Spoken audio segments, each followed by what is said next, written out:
Evil Squid Comics Podcast. We are part of the Collector's Maze Network. Don. Scott. And Drew. Alright, so this is Free Planet, Volume 1. So basically the idea is, it's sci-fi.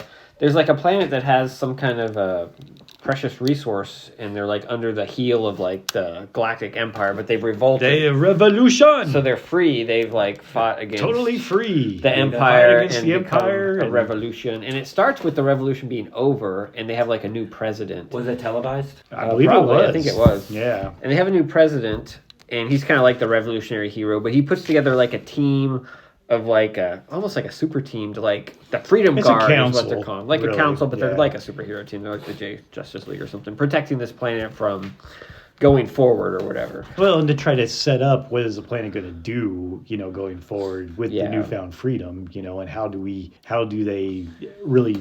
We're going to create the internet, then create social media, and then we're just going to shit on everybody. No, well, all that stuff's already created. Yeah, I was going to say, their bigger problems seem to be around economics, trade, and religion a little bit, as well as other forces that want to come in and, take advantage of them, things like that. And I got all this, believe it or not, and I only read the first issue. It's super dense. I think that's the biggest problem with it, is like it's super dense, and it does a lot of just telling and not really showing. Oh, that's true. You can pretty much just read the words, and the pictures are just kind of mostly superfluous. Yeah, totally agree. I mean, it really is more of a novel, and every freaking issue ends with a ton of stuff. There's a lot of backstory. There's a lot of different backstories, things going on there, but my problem is that while reading some of it, while some politics and other economic, or even just in general, how things would work, I do have some interest in that, but the language used in there, it's like I almost feel like I need to have a damn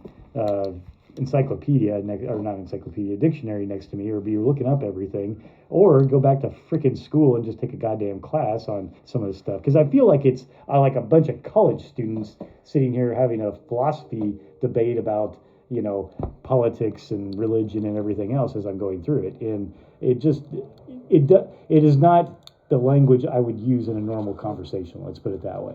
And I think the writer's very difficult, I think. I think the writer's trying to sound... Hoity-toity. I think the writer's trying to sound pretty smart and using fancy words.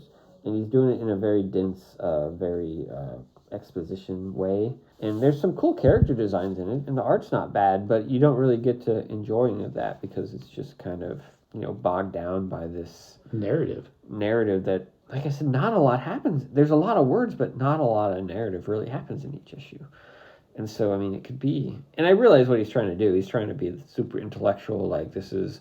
he's really trying to say what would happen in a real galactic empire where something, then what would that be, the economic, the implications of these people rebelling, and how would it work out and all that. So... It's an interesting thought, It is. Using a medium that's different for this type of discussion, in a lot of ways, being, this graphic medium there. But it just did not work for me at all. Because when I pick up something like that, I want the pictures to explain things to me so I don't have to read as much.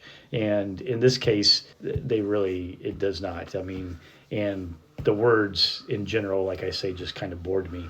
So, it's just not very well executed. And I think the writer knows what they're doing. I think they're doing it on purpose, and they're trying to make it that way. But I think it's a failed experiment.